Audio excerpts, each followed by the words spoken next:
É uma responsabilidade muito grande quando se sobe aqui, irmão. Porque teremos que dar conta daquilo que falamos. Mas Deus é maravilhoso, Ele sempre nos ajuda. Glória a Deus. Gênesis 12, versículo 1. Ora, o Senhor disse a Abraão: sai-te da tua terra e da tua parentela e da casa do teu pai, para a terra que eu te mostrarei. E far-te-ei uma grande nação, e abençoar-te-ei, e engrandecerei o teu nome, e tu serás uma bênção. E abençoarei os que te abençoarem, e amaldiçoarei os que te amaldiçoarem.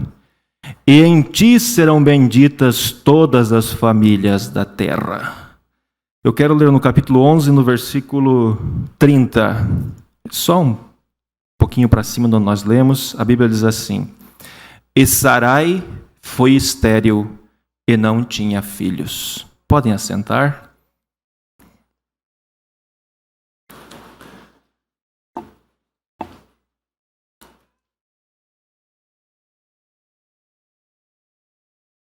Enquanto nós vamos nos acomodando, vamos deixando Deus inspirando e dirigindo naquilo que vamos falar.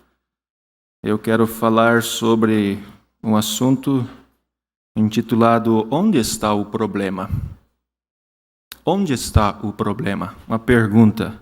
Onde está o problema? Nós sabemos que Deus criou todas as coisas, criou a raça humana e o homem, que tinha o direito de governança sobre todas as coisas, a criação de Deus, os animais, a terra. O homem caiu e com a queda do homem caiu toda a natureza. Mas Deus tinha sonhado um sonho, que ele teria uma família na face da terra. Mas o inimigo, o seu inimigo contumaz, muito hábil, ele conseguiu fazer com que aquele filho primogênito, ou primeiro criado por Deus, Adão, ele caísse. Ele perdesse aquele direito que Deus havia dado a ele.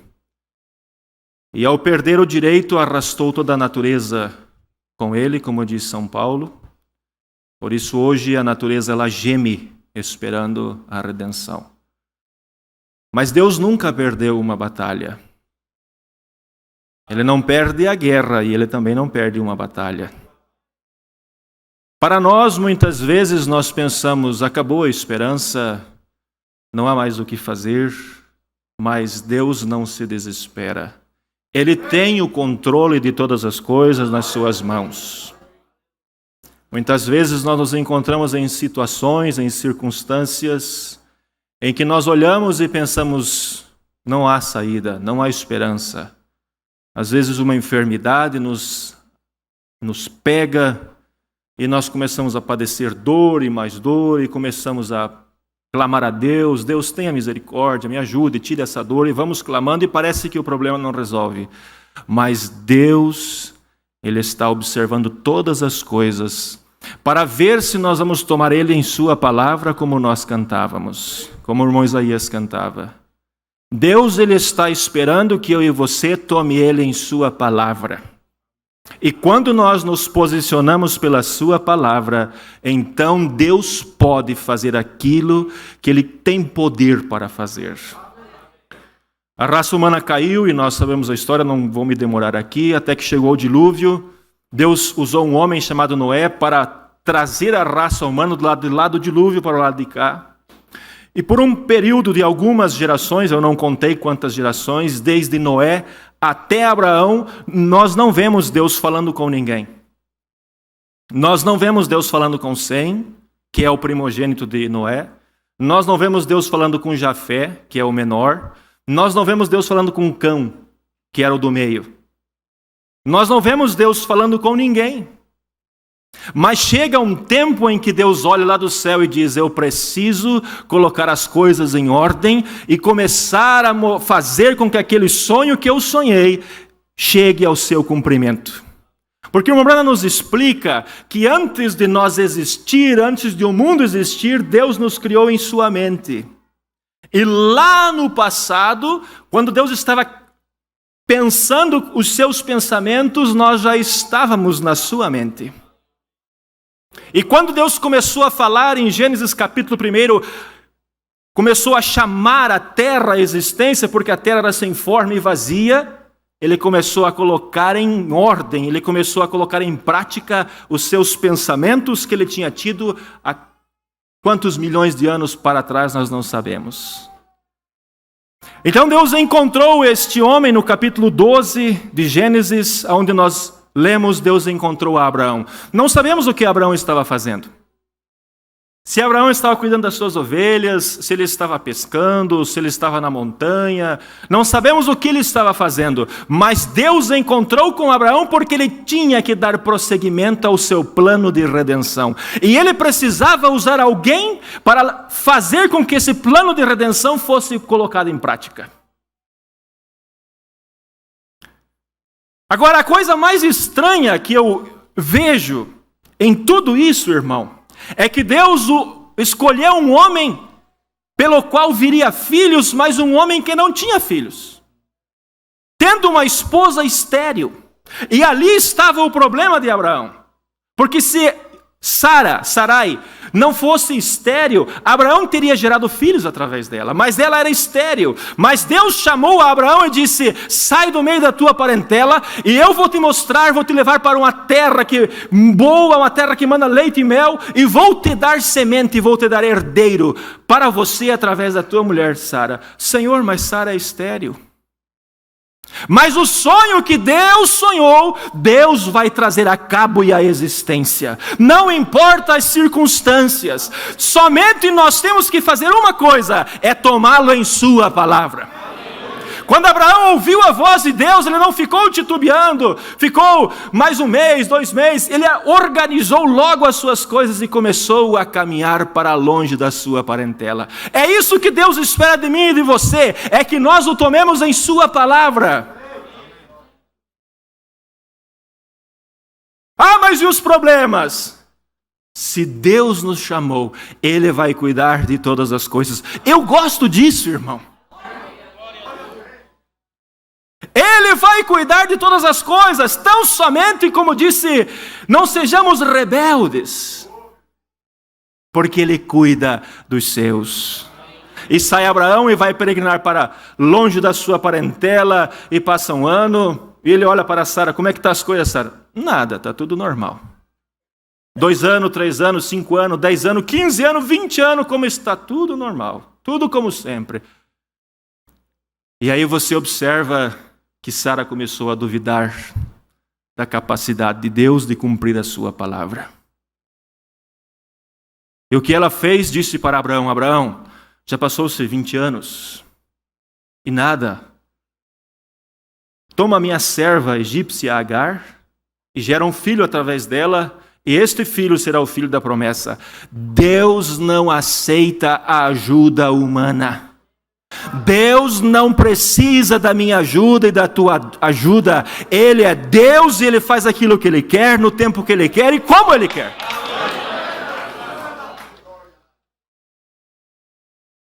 Porque se nós vamos olhar para as circunstâncias, nós não conseguimos achar uma saída. E nós vamos procurar fazer caminho, abrir caminho, mas Deus não precisa que nós abra caminho. Deus quer que nós tomemos Ele em sua palavra. E quando nós o tomamos em sua palavra, o seu sonho que Ele sonhou para mim e para você, cumprir-se-á à risca ao pé da letra. Aleluia! O sonho que Deus sonhou para mim e para você, cumprirá, chegará ao cumprimento. Não importa as adversidades, aquilo que é contra, se o mar se levanta, se as ondas levantam, se o barco afunda, não importa, nós chegaremos ao porto seguro, porque fomos chamados por aquele que um dia criou todas as coisas e governa todas as coisas. E vocês sabem que daquele filho que Abraão gerou, porque Abraão não era estéril, Deus não é estéril, Deus gera filhos. Aquele filho que Abraão gerou através de Agar só trouxe problema e até hoje traz problema para os judeus, para os israelitas. Por quê? Porque saiu fora da vontade de Deus. Abraão poderia dizer assim: bom, Sarai é estéril, então eu vou deixar essa mulher e vou me casar com outra que não seja estéril, então vou ter um filho e Deus vai abençoar e essa será a geração. Este não era o caminho provido por Deus. Quando muitas vezes nós nos encontramos em dificuldades com a esposa, com filhos, e nós pensamos, não é, vou deixar, vou arrumar outra. Irmão, um dia eu disse aqui, nós todos somos caco. Somos todos caco, tudo quebrado. Nós precisamos de um Deus para nos colocar em ordem. Não é porque nós trocamos de esposa, ou trocamos de esposo, ou o filho do irmão é melhor que o meu. Não, nós precisamos de um Deus para colocar as coisas em ordem. E quando nós temos esse Deus conosco, nada vai dar errado. Oh, irmão, eu tenho visto esta mensagem que nós pregamos funcionar neste dia em que nós estamos vivendo. Oh, eu gosto de me gabar disso, irmão. Porque nós não fomos chamados por um homem chamado Febrônio. Nosso querido pastor, não foi ele que nos chamou. Nós não fomos chamados por um programa de rádio. Não, nós somos chamados pelo Espírito Santo para pertencer a um povo, a uma mensagem que irá no arrebatamento.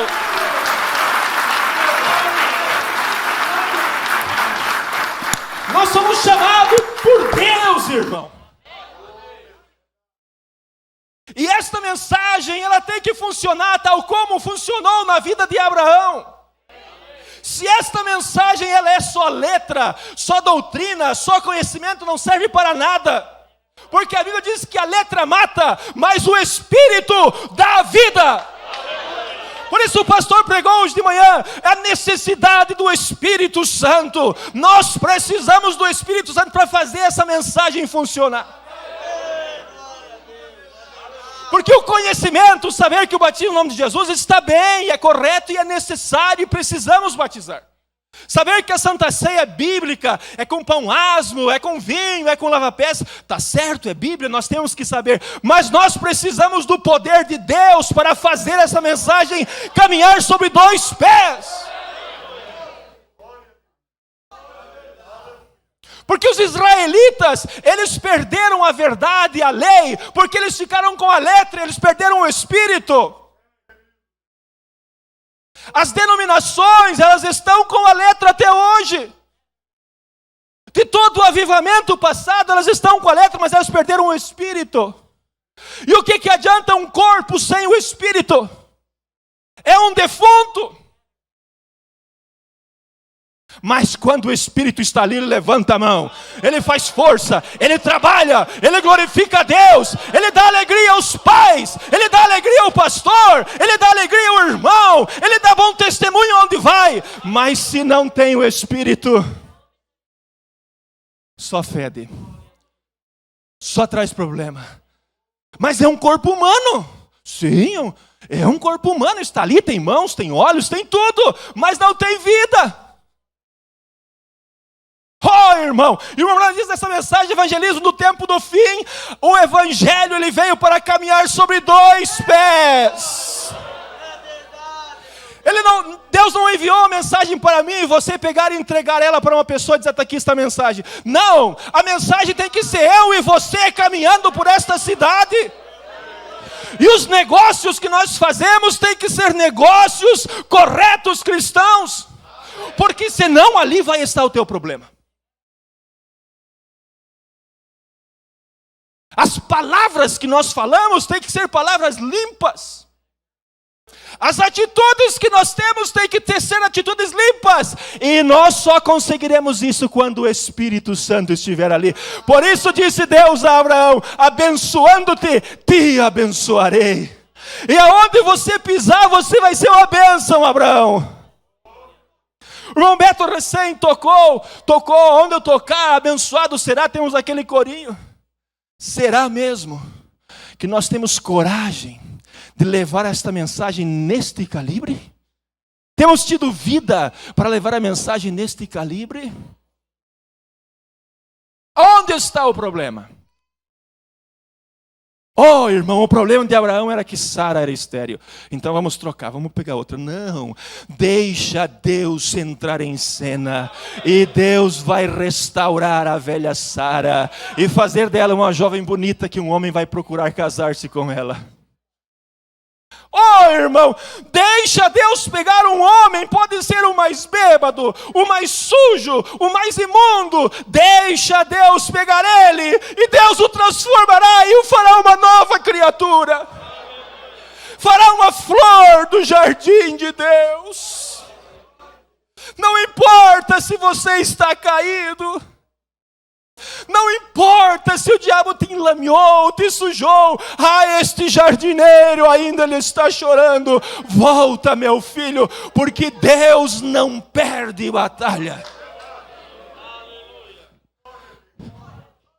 Se nós olhamos para Abraão e dizemos que Abraão foi sempre vencedor. Que nada, irmão.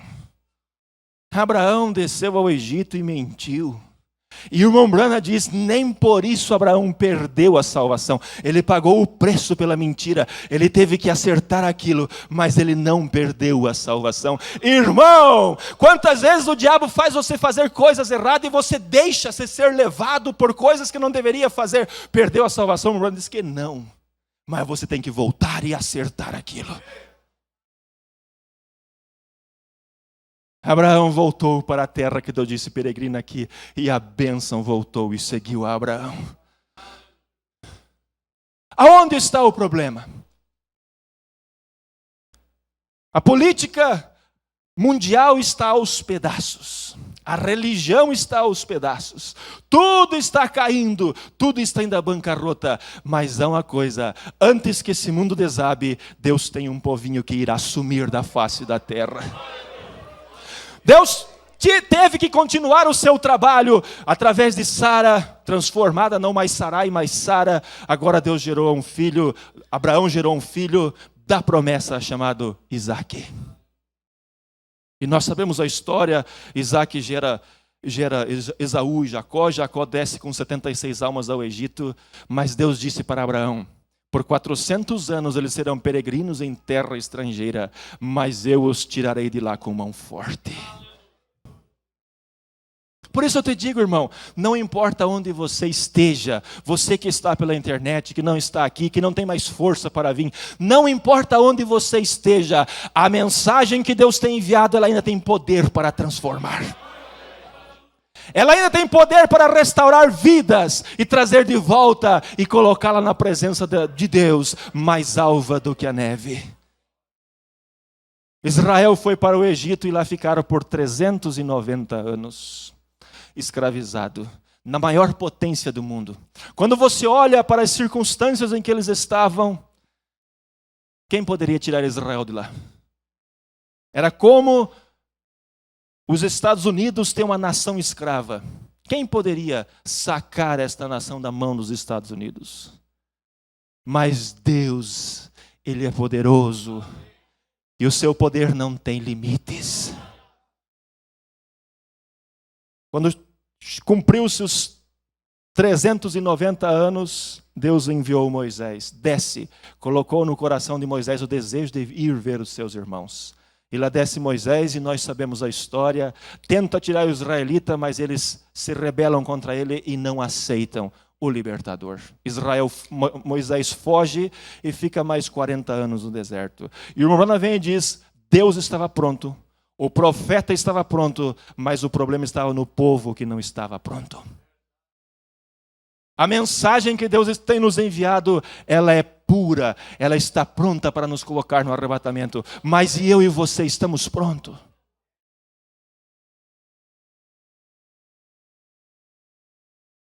Mas Deus é longânimo e misericordioso. Oh, graças a Deus. Deus é longânimo e misericordioso, não querendo que nenhum se perca, senão que todos venham ao arrependimento. Aí Israel começou a clamar porque o chicote pegou. E vai chegar este tempo, irmão, em que o chicote vai apertar eu e você. Nós estamos muito frouxos hoje. Você vai trabalhar, você ganha teu dinheiro. Você volta para casa, você compra tuas roupas, tua comida, você compra tudo.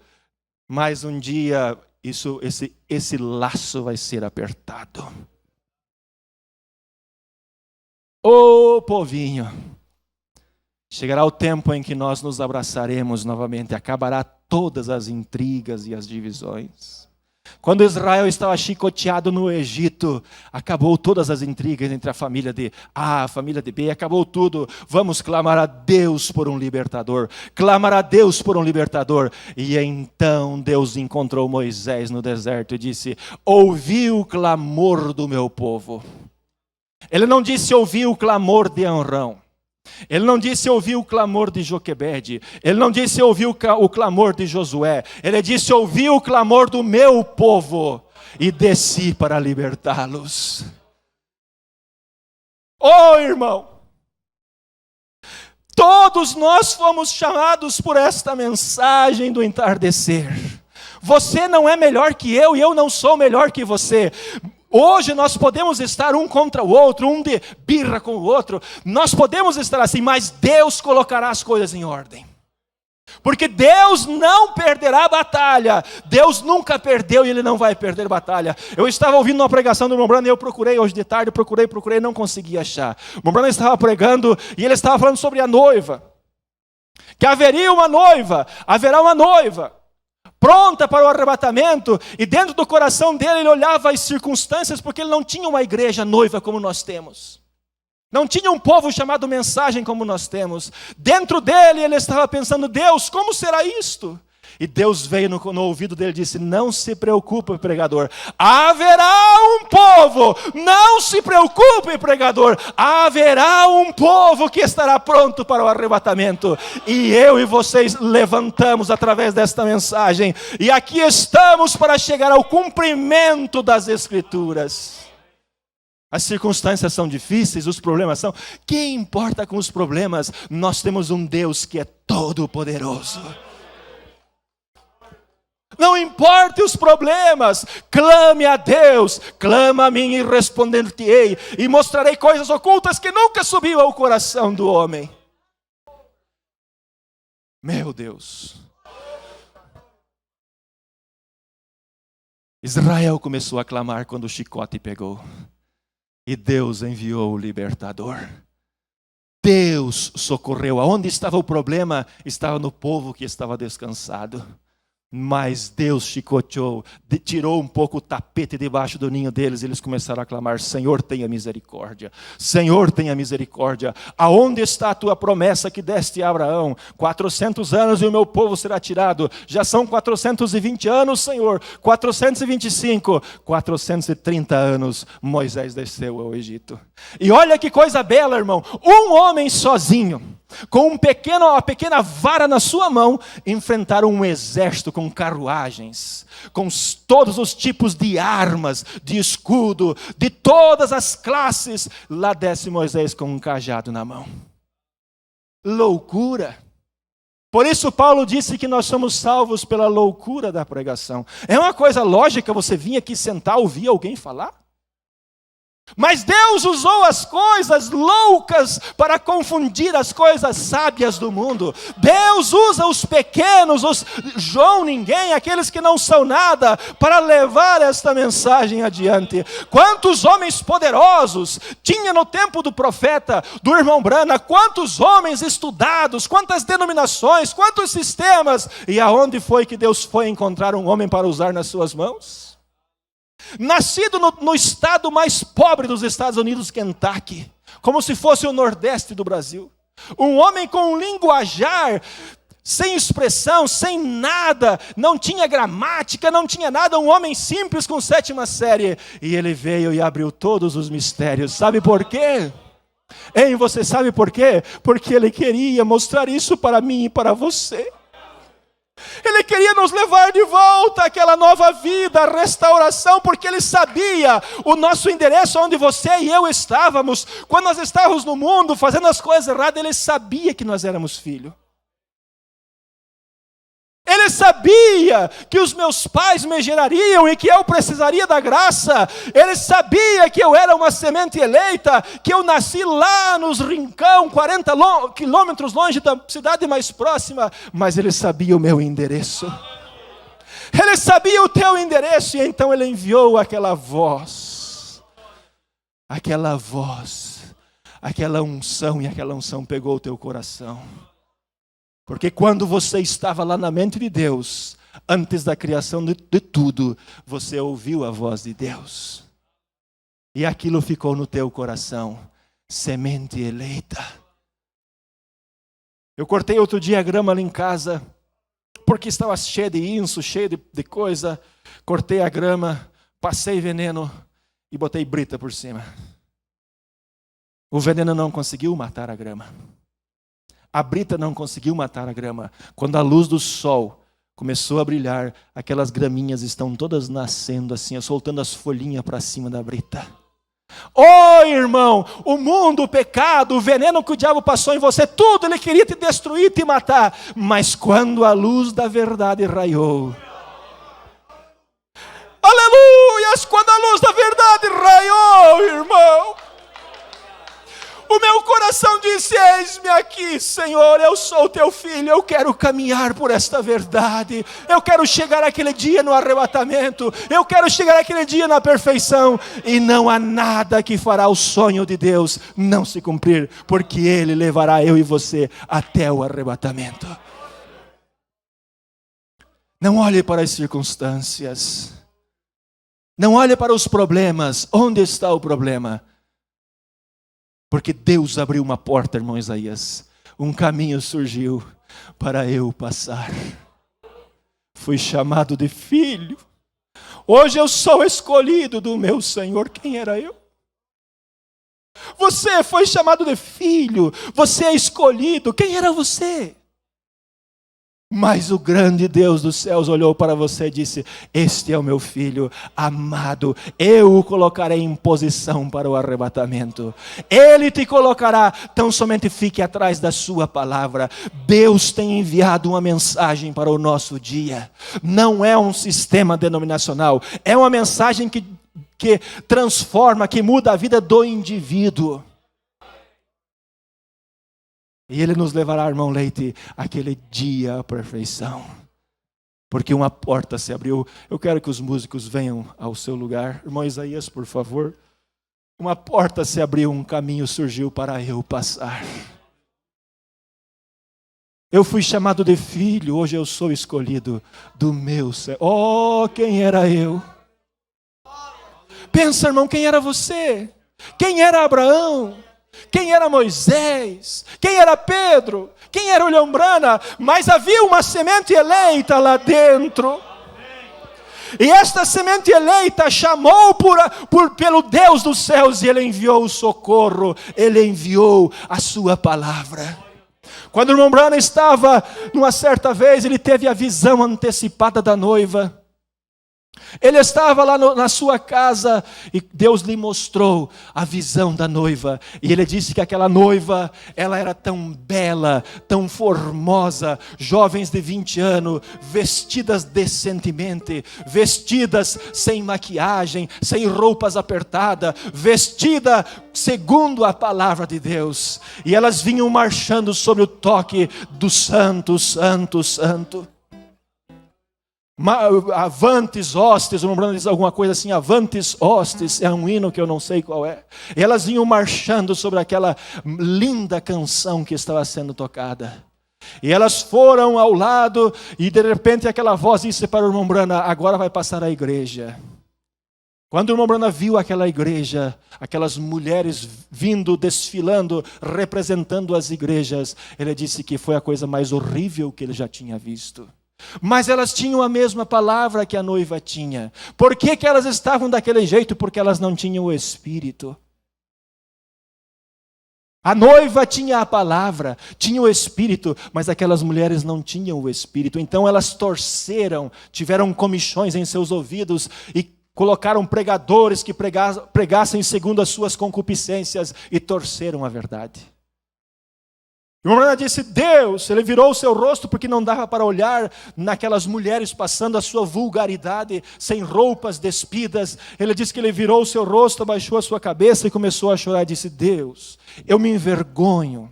Se todo o meu trabalho que eu tenho feito tem sido para apresentar para ti um tipo desse de esposa, tenha misericórdia de mim. E a voz disse: ela passará de novo. A noiva passará mais uma vez. E aquele mesmo som começou a tocar novamente. E aquelas mulheres começaram a passar novamente, bem vestidas. E elas foram passando pelo runner antes que elas foram como que subindo. Mas 2 delas, ou 3, começaram a se desviar. O Morana gritou: não saiam da fila, não saiam da fila, não saiam da fila. Permaneça na mensagem, permaneça no evangelho, porque este evangelho te colocará no arrebatamento. Eu e você estávamos representadas naquelas mulheres. O Branham disse que elas estavam vestidas como que segundo as suas nações, as bandeiras das suas nações. E eu e você estávamos ali. Por quê? Porque uma porta se abriu, um caminho surgiu para eu passar.